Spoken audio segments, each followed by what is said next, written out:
Hey guys and girls, I'm Links123 and welcome to a bit of a special video because in today's video I'm actually showing my face for like the 6th times on this channel.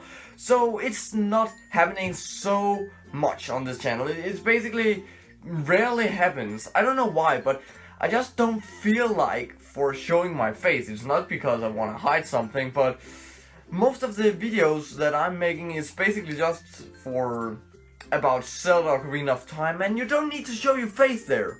Anyways, in today's video I'm going to talk about the 5 most life-changing games that I've been playing through my childhood. And wow, it's a really weird list basically, because most of the games is really some child games. There's not much to say there, not like Grand Theft Auto and stuff like that, but some of these games really means a lot to me, and I still got these games the day to day, most of them. And wow man, it's, some people might just say it's just a video game or that game is really bad, but sometimes when you're just playing a game and it feels right when you're playing it, wow man, that feeling, some of you guys might know that feeling first time you stick in the game, and then you can really feel the game, even though I don't think it happens a lot with new games. Mostly the rare old PlayStation 2 games and stuff like that, because it was a whole nother genre. I think the games were built much more complex, but they was much more nice to play, if I can say that, because now it's more like the whole resolution and textures and the whole game is actually a huge part of what makes the game good. But to me, it's basically just the feeling when you're playing the game. Anyways, let's start the list, and we are starting with number 5. The first game we are going to talk about is Monsters Inc. Scare Island. That sounds really childish, and the game is basically really simple. You got some different areas to explore. Basically, you need to scare these kids, because the video game is based off this Pixar movie on called it's Monsters Inc. Incorporated? Monsters Incorporated? I don't know. Anyways, this game is separate from the movie. It's not based on the movie, just the whole franchise of it. And it's basically just about scaring kids and then getting your meter built up so you can basically beat the level. It's really simple, and it was only released on, I think it was PC and PlayStation 1 and PlayStation 2 at the time. But wow, that game was really great. It was really complex, as I said before. It was a platforming game, a 3D actually. It was really great, and because the feeling that it gave me was, it was an adventure game. I've been playing Zelda before this, but it was feeling just right because it was complex, but you still had some few puzzles to solve there, and wow, that feeling was just really great. The textures wasn't that really good. It was actually pretty bad, but I really, at the time, I just loved the franchise of Monsters Inc. So for sure that game was just just a part of the collectibles I should have for my PlayStation 2 there. And wow, it was such a lovely game. I still don't have it now because I sold it to GameStop and gotten like nothing in change for it. But if you guys and girls out there can still play PlayStation 2 games or stuff like that, you need to buy it, because if you like childish games but still want to have some good music, for example, and still have some great looking areas to explore and stuff like that, this game is really for you, really. Number 4 is going to be a bit more adultish game. Basically, it's called Timesplitters, the very first one. A discussed game, basically, if you search it up on Google, because I thought Timesplitters, the franchise itself, it wasn't that known. It was a great game and some people liked it, but no man, no community for that.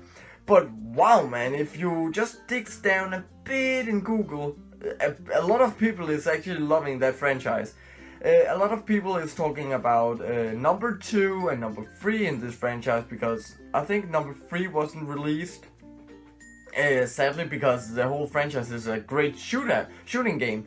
it's basically just a first-person game like Call of Duty and stuff like that, but it's more like cartoonish. So you can be robots, you can be zombies, you can be some hot chicks from space and stuff like that. And the game is just really great because you're running around, you have some different missions, capture the flag, you have to do a lot of great things. You can change some different missions, and that's really nice. I love those features.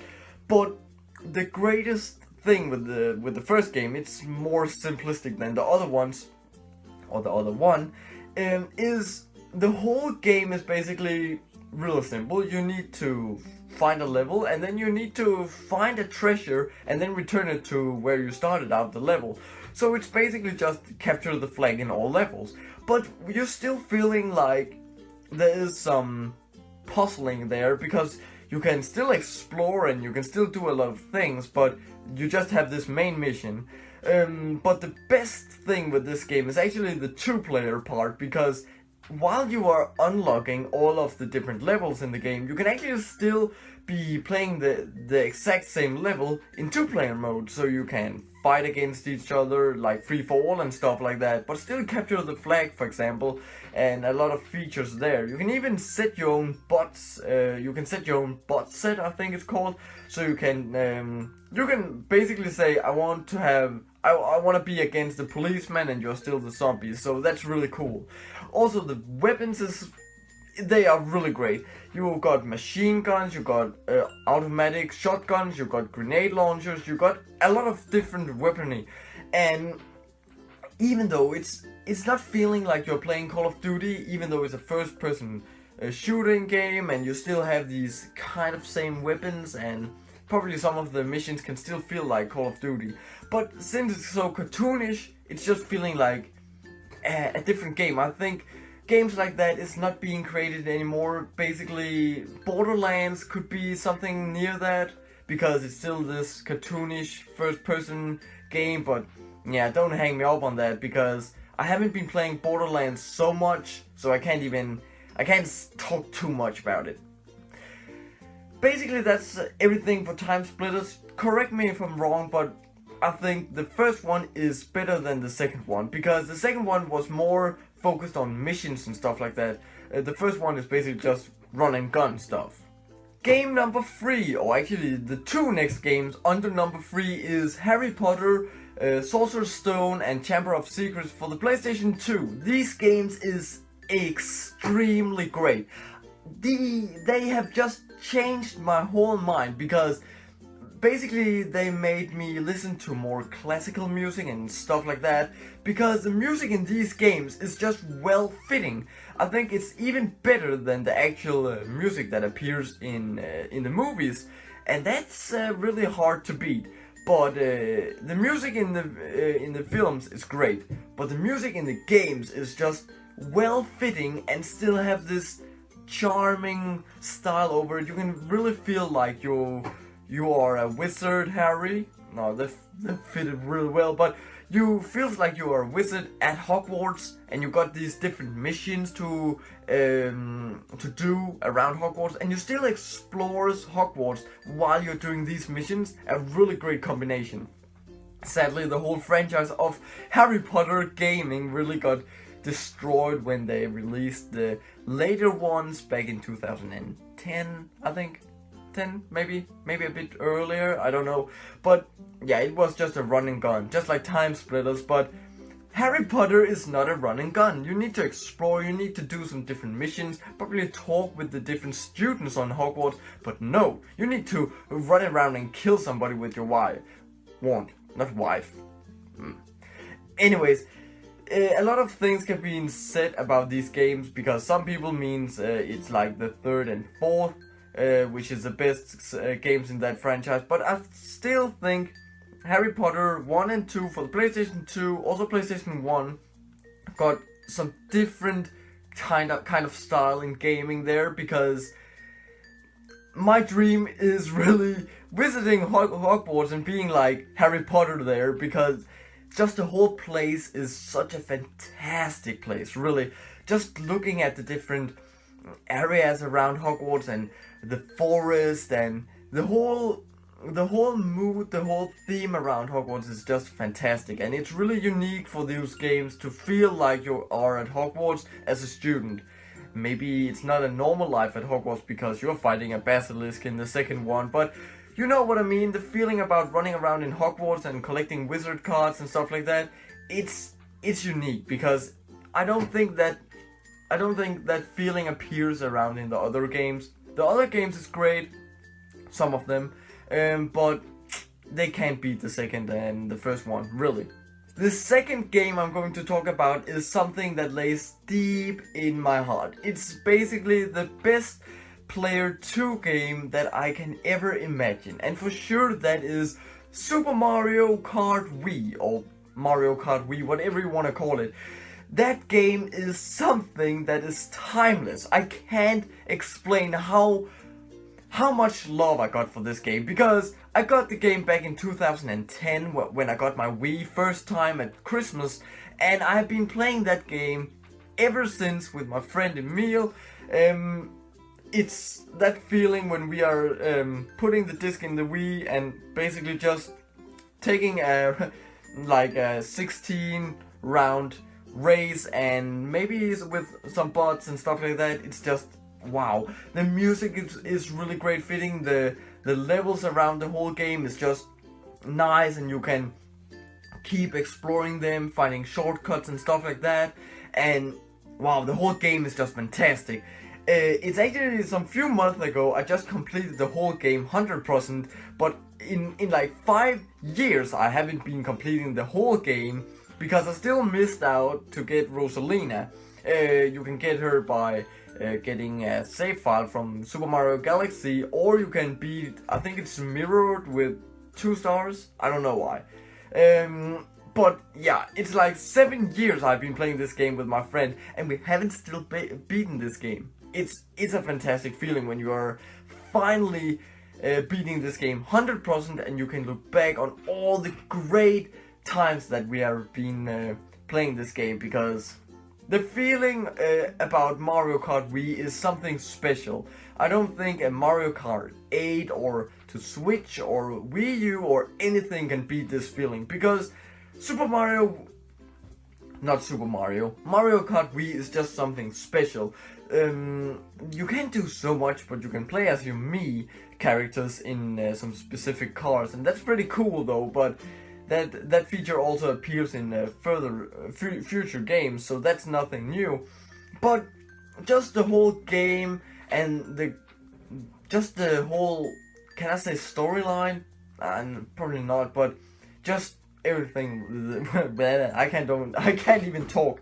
But the feeling with this game is just fantastic. And if you are 2 players and you're looking for a great game to play, this game is basically my favorite. Except for Lego games is actually also a great idea to play if you're a 2 player. But yeah, I don't know. Mario Kart is something that can break great friendships, but it can also build up a great one.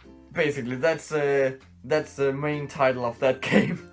Number 1 is basically a game that some of you guys probably never heard of.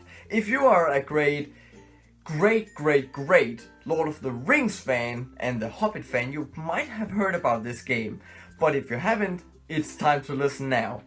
Basically, the game is called The Hobbit, a prelude to Lord of the Rings as we know it. We know the story about Bilbo Baggins that explores Middle-earth and all this with the Lonely Mountain and Smaug the Dragon, and you probably have seen the movie. Great movie, but the game really kicks the movie to the end. This game is really old, it's from 2003, based on the book, not the film, because the film wasn't released at the moment. Wow, what can I say about this game? It's basically just like Zelda. It's a platformer, a 3D one, nice. You're running around in the different chapters from the book. roast mutton, the lake town and stuff like that, the Shire for sure. And you are basically solving some different missions in different levels. For example, you need to find some firewood for one of the dwarves, for example, and then you basically complete the level. And it can take like an hour to actually complete that level, maybe, if you're slow. But the game is really complex because it's basically it's based on missions to do for Bilbo so he can complete the level. For example, you need to find the black arrow in the lake town to give Bard basically, I think it's the owner of that town, to give him the black arrow, and then you have completed the whole chapter there. But you got a lot of backstory from the book, and I really like that because it's not a rushed game. And I think it's really hard to base a game on a movie or a book. We have seen that before where it didn't really went well. But this game really keeps up being a great game. I still play that game on my old PlayStation 2 or GameCube or PC. I bought all 3 copies of this. I only missed out the Game Boy and the Xbox One, but nah, I've been playing this game enough though. This game is just fantastic and it's really unique for its time, I think. I've been playing Ocarina of Time way before this game came out, but I still think it can really top Ocarina of Time. It can be on the same level as Ocarina of Time because it's just a timeless game. And if you think the movie is boring, you need to play this game. It's also released on PC, but I don't think the newer systems can run this. Mine is crashing all the time, and I got Windows 8 though. But basically that's the whole game. There's not much to say about it because, yeah, you can't explain the feeling when you're playing this game, but it's based in missions, and if you like that kind of playing a game, you need to play this really, because if you love Lord of the Rings and you are tired of these strategy kind of games like the other Lord of the Rings in that series is, you need to play this game because it's basically just like Zelda. It's a 3D platforming game and you got some different upgrades, you can do a lot of things and just explore Middle-earth as Bilbo Baggins. And that is everything for this video, guys and girls. I hope you enjoyed watching me talking about my good old games that really changed my life a little bit. At least they're worth to mention, and they're more worth than just be forgotten as we getting a PlayStation 5 or a Xbox. I don't know what the count there is gonna be, but some old games just needs to have a mention still. Even though we got some high resolution 4K games, it doesn't matter because it's about the story and the feeling you're getting when you're playing an exact game. That's basically everything for this video. I hope you enjoyed my voice, as again my beautiful face, if you think that, and make sure to throw a like after this video. Make sure to comment what you think about showing my face, and should I do more vlogs, should I do more videos about these top 5, maybe what do you guys and girls want me to do on this channel. And then for sure make sure to subscribe to my channel and share my channel with your friends if you think they would be a great subscriber to me. Maybe they're getting a gift or a cookie. Anyways, thank you so much for watching, guys and girls. Bye!